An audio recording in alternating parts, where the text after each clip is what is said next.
Então vamos lá, boa noite a todos, sejam bem-vindos. Hoje eu queria fazer umas considerações gerais aqui sobre a questão da linguagem,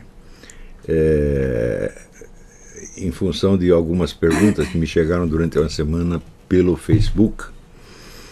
Eu tinha feito algumas observações sobre períodos longos e períodos curtos, lembrando que o Graciliano Ramos, que era um grande artista dos períodos curtos, ele escrevia naturalmente assim, esse era o jeito dele, mas ele criou uma moda, teve legiões de imitadores, e daí tudo começou a ser escrito na base do solavanquinho, cada 3 palavras um ponto.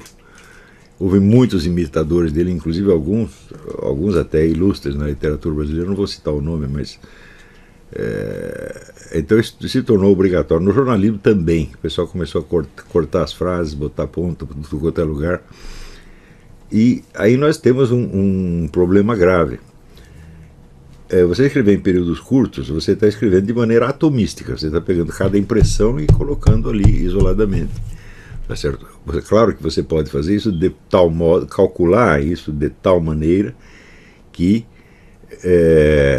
o próprio leitor sintetize, quer dizer, ele faz o conjunto, você dá as peças soltas, ele monta o conjunto, você pode fazer isto. Aliás, o Graciliano Ramos faz isto, quer dizer que de várias sentenças curtas você cria uma impressão geral. Isso não é fácil de fazer, e em geral o que acontece é que as pessoas vão ficar mesmo nas impressões isoladas. E então esta mania se torna, vamos dizer, um obstáculo ao desenvolvimento da inteligência. Nós não podemos esquecer o seguinte: a linguagem é uma coisa tão essencial, que ela é de fato a única diferença entre o homem e os animais. Os animais podem ter uma linguagem de signos, e essa linguagem de signos funciona de maneira atomística. Um signo, um significado, uma resposta. Não passa disto. Mas, por exemplo, quando um cachorro late, quando vê a aproximação de um desconhecido, ele late, ele não está latindo para o intruso, ele está latindo para alertar o restante da cachorrada. Então eles sabem que alguma coisa está acontecendo. Ele vai passar um aviso de cada vez referente a um estímulo recebido. Então toda a linguagem animal vai parar por aí. E o ser humano, ao contrário, tem a linguagem articulada que permite você juntar num todo coerente constelações enormemente complexas de impressões. Esta capacidade ela pode ser aumentada em 2 sentidos diferentes. Um, pelo uso, vamos dizer, da analogia do simbolismo, onde você, jogando com as ambiguidades da própria linguagem, você consegue reproduzir mais ou menos complexos inteiros de impressões que então transmitem a emoção de uma situação. Esta é uma maneira. Outra maneira vai pelo lado da abstração cada vez maior, onde você, usando termos mais genéricos, você consegue juntar mais fatos ou mais dados dentro de um conceito geral, e articulando vários conceitos gerais, você vai subindo os vários graus de abstração até chegar, vamos dizer, à universalidade. Isso aí é uma coisa que, para os animais, é absolutamente inconcebível e impensável. Mesmo porque, veja, um animal só pode passar uma impressão presente. Ele nada pode falar do passado e nem do futuro. E muito menos ele pode fazer uma hipótese, uma conjetura, ou seja, especular possibilidades de desenvolvimento de uma situação atual. E isso é exatamente o que o ser humano pode fazer. Então quer dizer que, na nossa linguagem, nós articulamos não só diferentes tempos, mas diferentes níveis de possibilidade, tá certo? Desde o atual e presente até o futuro. Nós podemos dizer que em qualquer frase, se você estudar os meus livros dos 4 discursos, a rigor, qualquer frase subentende que o leitor tem a intuição dos 4 discursos.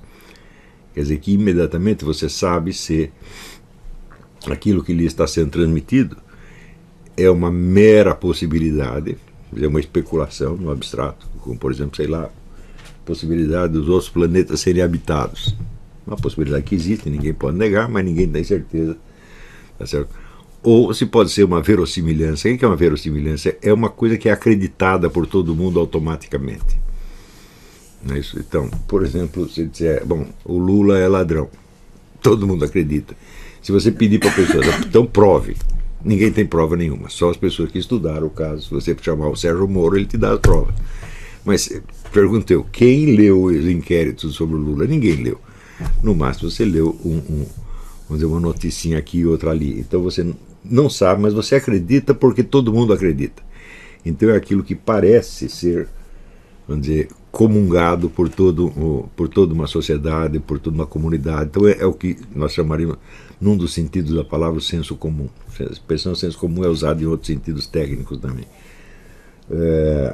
Ou se é, vamos dizer, já uma probabilidade científica. Por exemplo, um determinado tratamento médico tem, ou determinadas doenças têm X% de remissão espontânea, por exemplo, né?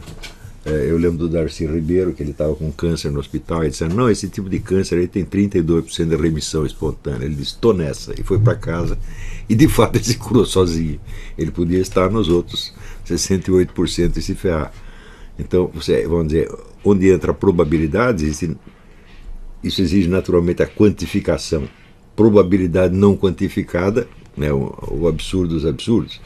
Se você dizer, existe uma probabilidade de que o Olavo de Carvalho seja eleito presidente da República o ano que vem. A probabilidade de 0%, não deixa de ser uma probabilidade. Tá certo? Se você dizer, bom, mas aí você tem o Ciro Gomes, o Dória e o Bolsonaro, eles têm, sei lá, cada uma probabilidade média, digamos, 30%. Tá certo? Então, a probabilidade é a introdução de um elemento quantitativo, de uma medição, já no nível da linguagem. E, finalmente, você tem, vamos dizer, a certeza absoluta que você tem na aritmética elementar, 2 mais 2 é 4 e assim por diante. Um triângulo tem 3 lados. Não é isso? Toda a geometria de Euclides é baseada nesta, vamos dizer, análise das figuras geométricas para descobrir as suas propriedades internas, que todas, então, são demonstráveis. Tá certo? Então, quando você estuda geometria, não basta você saber quais são as propriedades, mas você tem que ser capaz de provar que a propriedade é exatamente esta. Então, instintivamente, todo mundo tem a compreensão dos 4 discursos. Essa compreensão pode apenas não ser atualizada no momento da leitura, quer dizer, fica uma coisa meio nebulosa. Tá certo? E isso quer dizer o seguinte, a falta de domínio da linguagem reflete uma desorientação na linha do tempo e na escala das probabilidades, das possibilidades. Quer dizer, o indivíduo não consegue distinguir uma possibilidade, uma probabilidade, uma verossimilhança, uma certeza, etc, etc. Então vocês imaginam a que ponto isso pode ser grave. Existe vamos dizer, um certo consenso na tradição filosófica de que nós sempre partimos de alguma síntese confusa entre os dados. Quer dizer, nós recebemos várias impressões, umas externas, outras internas, outras que já vêm embutidas na própria linguagem, em coisas que você leu, que você evoca, e você mistura tudo isso. E isso lhe produz uma reação, um sentimento, vamos dizer, de aprovação ou desaprovação, ou uma reação, vamos dizer, de medo, de raiva, etc, etc. Isso é uma síntese confusa. Confusa por quê? Confusa aquilo que está fundido junto. Quer dizer, você tem vários elementos que levaram você a enxergar as coisas assim, mas você não sabe quais são esses elementos, nem muito menos qual é a ordem em que eles se articulam e qual é o valor respectivo de cada um, tá certo? Como eles se relacionam entre si. Então é realmente uma síntese confusa. A síntese confusa pode, inclusive, em seguida, ser analisada e se transformar no que se chama uma síntese distinta, né? Quer dizer, quando Descartes fala das ideias claras e distintas, o claro quer dizer uma ideia que não se confunde com outra, e distinta é aquela cujas partes internas não se confundem umas com as outras. Tá certo? Então, vamos dizer que 90% do esforço, tanto de um filósofo quanto de um escritor, é partir, vamos dizer, da síntese confusa e chegar a uma síntese distinta. Se não chegar a síntese distinta, não é que você está cometendo um erro filosófico, você não consegue nem expressar aquilo. Você vai expressar por analogias que só valem para você. Tá certo? E que, quando a mensagem chega ao ouvinte, ele pode entender uma coisa completamente diferente. Então, isso quer dizer que quando você raciocina baseado na síntese confusa, a única vítima disso não é você. Você está espalhando mais confusão. Essas confusões, se elas forem repetidas, elas podem, por sua vez, produzir uma segunda síntese confusa, que é um sentimento de certeza baseado na unanimidade do discurso. Mesmo que essa certeza se expresse numa frase incongruente e sem sentido. Quer dizer, uma frase pode não querer dizer absolutamente nada, mas se ela for repetida e ela servir para muitas pessoas como veículo de expressão da sua síntese confusa, então produz uma segunda síntese confusa, que é a crença naquilo que se afirma sobre uma síntese confusa. Então, isso é evidentemente, vamos dizer, na comunicação do dia a dia, que se refere apenas a elementos pragmáticos da nossa existência, das nossas ações diárias, isso não tem tanta importância, mas quando você entra na esfera daquilo que é de público, debates públicos, tá certo? Ou informação pública, a coisa pode ser de uma gravidade fora do comum. Quer dizer, mesmo porque toda esta confusão é uma confusão para quem está dentro dela, mas para o observador de fora, ela pode ser muito clara e pode ser, portanto, objeto de uma engenharia social, objeto de uma manipulação. Se eu já sei quais as confusões que as pessoas vão fazer, tá certo? Eu posso programá-las para ou reforçá-las ou extrair daí uma segunda confusão que me interesse. Tá certo? Então, quanto menor o domínio da linguagem que as pessoas têm, mais facilmente elas são manipuláveis, feitas de trouxa, tá certo? E caem na imitação simiesca de lugares comuns. Eu posso dizer o seguinte: quando eu vejo as pessoas discutindo no Facebook, em 99% dos casos é só isso que acontece. As pessoas não têm a menor ideia do que estão falando. Elas não são capazes de expressar qual foi exatamente a impressão que tiveram, e aqui não são capazes de dizer a que estão se referindo no mundo exterior. Eu observo isso muito nas opiniões que as pessoas têm a meu respeito. Tá certo? Porque, de fato, eu me conheço, eu leio tudo, eu sou o único escritor do qual eu posso dizer que eu li tudo que ele escreveu. Não é isso? Então, eu sei o que eu disse, eu sei o que eu não disse. Claro, posso esquecer uma coisa ou outra, mas em geral eu sei. E eu vejo que as pessoas têm certas impressões a meu respeito que vão parar tão longe, mas tão longe, mas tão longe, que é evidente que se trata de uma síntese confusa entre um nome e uma impressão que o sujeito tem a respeito de alguma outra coisa. Então,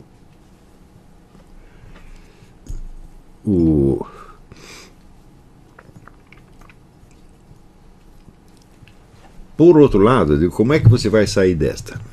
Como é que você vai adquirir um domínio da linguagem? Bom, o domínio da linguagem começa, como dizia Dante, pela sua construção material, que é a gramática.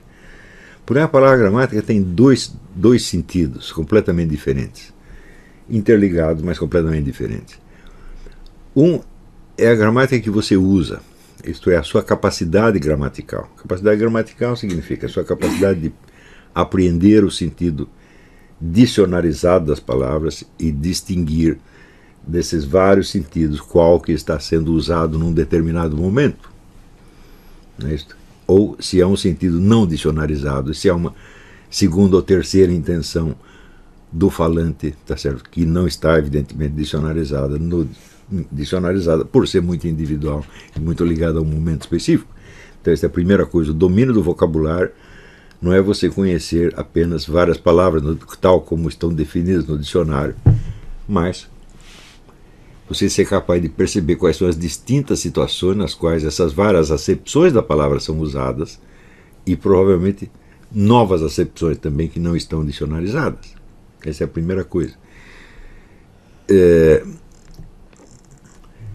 Segundo, você aprender os vários elementos da morfologia, por exemplo, os vários tempos verbais. Os tempos verbais, eles servem exatamente para articular a sua percepção do tempo. Né? Se você não domina os tempos verbais, é claro que esses vários tempos estão se confundindo na sua cabeça. Isso se torna ainda mais grave numa época em que o consumo da maconha se tornou generalizado, porque uma característica da maconha é a falta de percepção de tempo. O nego que está acostumado a fumar maconha, você pega um acontecimento de 20 anos atrás, ele sente que é atual. E às vezes o atual ele sente que é meramente possível. Então, se você junta a falta de domínio da linguagem, sobretudo a falta de domínio dos tempos verbais, com um pouco de maconha, fala, bom, esse pessoal acha, por exemplo, que, sei lá, pode achar que a Idade Média foi em 1950. Eu já vi muita gente fazer isso, mas muita gente. Tá certo? Então, você não é capaz de conceber o tempo histórico porque você não concebe o tempo da sua própria vida. Se você pedir ao indivíduo assim, me conte quais as etapas fundamentais da sua vida, a pessoa não sabe do que ele está falando. Quer dizer, não sabe quando a orientação geral da vida dele mudou. Por exemplo, quando que você acha que passou da primeira para a segunda infância?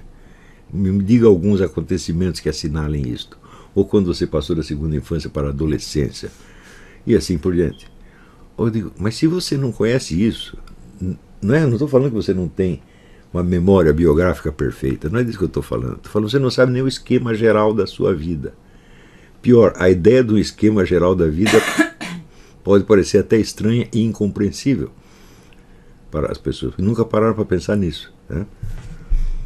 Mas como é que elas vão pensar nisso se não tiver o domínio da linguagem? Quer dizer, não é possível você articular os vários tempos, as várias etapas da sua vida mediante puras imagens. Né?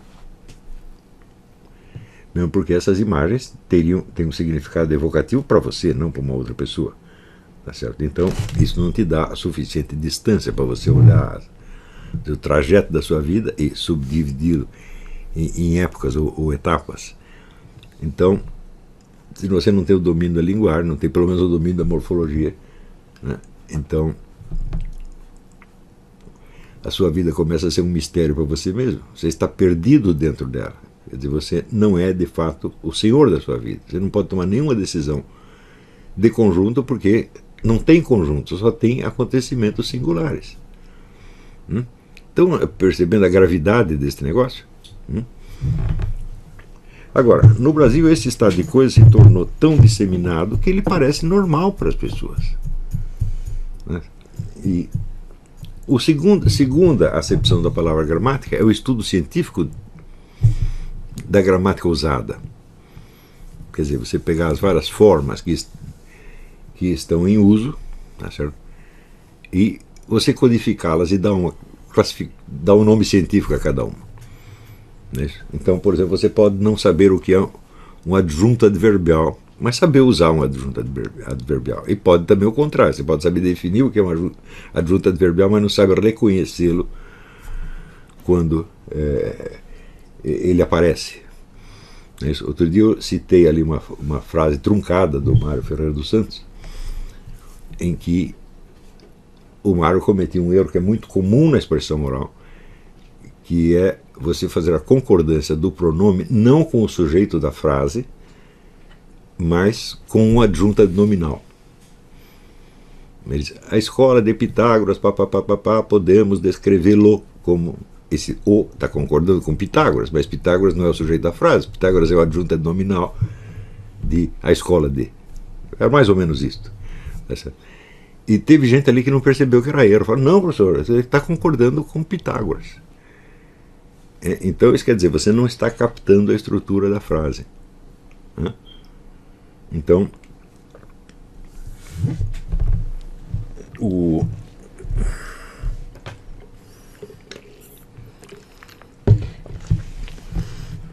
por exemplo, nos livros do Mário, esse erro aparece com uma profusão extraordinária, porque é tudo aula gravada, transcrita por uma pessoa que definitivamente não estava entendendo o que transcrevia, que era a esposa dele. Quando eu a conheci, ela já estava velhinha, já estava com Alzheimer, uma coisa assim, eu já não entendia mais nada, mas em vida também ela considerava tudo aquilo muito esquisito e não entendia o que ele estava fazendo, evidentemente. Então nós temos gravações muito mal transcritas. Dá para você saber o que ele está querendo dizer, mas o que ele está querendo dizer não é o que ele disse. É isso. Então, eu sempre disse que os textos do Mário não adianta você fazer uma revisão com a comparação de várias edições, como a gente costuma fazer, mas precisa de algo mais, que é realmente uma redação, um trabalho de editoração. Né? Veja, quando você pega, por exemplo, essas várias edições que fizeram do Mário, eu tenho certeza absoluta que o editor, o preparador de edição, não entende esses problemas linguísticos que estão no texto. Porque senão jamais o publicaria no estado em que está. Quer dizer, claro que entra aí o elemento de pressa, de interesse comercial, tá certo, imediatismo, entra tudo isso, mas nada disso existiria se o indivíduo percebesse que o texto tem estes problemas. Se ele percebesse e fosse sensível, ele também pode perceber, mas não dá valor a isso, não dá importância. Acha, isso aí é só é só a casca, o que interessa é o pensamento profundo. Eu digo, tá bom, então me diga qual é o pensamento profundo. Né?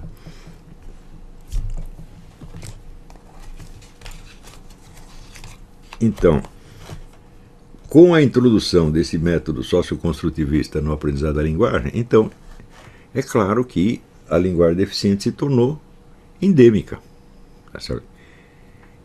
Quando ela se torna endêmica, ela cria uma segunda legitimidade, que você já está falando uma outra língua. Essa é uma espécie de um dialeto. Né? E esse dialeto hoje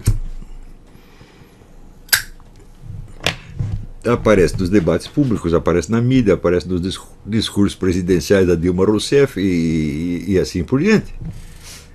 Então, se você perguntar, bom, aonde é que isso vai parar? Fala, bom, isso aí já parou há muito tempo, quer dizer, nós já perdemos o fio da meada faz tempo. O que poderia ser um verdadeiro debate nacional já acabou. O que está havendo é apenas uma troca de palavras vazias. É só isso que está acontecendo.